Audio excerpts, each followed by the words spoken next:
Shirt, pant இது போல துணிகள வந்து உள் பக்கமா திருப்பி விட்டுட்டு, அதுக்கப்புறம் நம்ம மிஷின்ல வந்து துணி துவைக்க போடலாம்.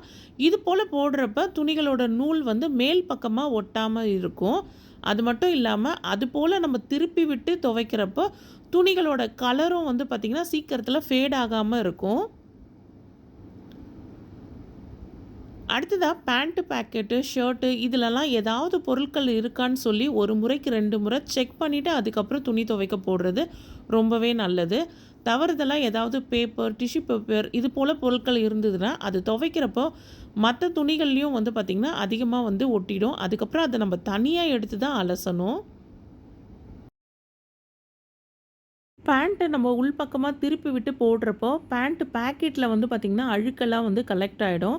ஸோ இது மாதிரி உள்பக்கமா திருப்பி விட்டு போடுறப்ப, அந்த அழுக்கெல்லாம் கூட வந்து பார்த்திங்கன்னா, அதில வந்து கலெக்ட் ஆகாம இருக்கும்.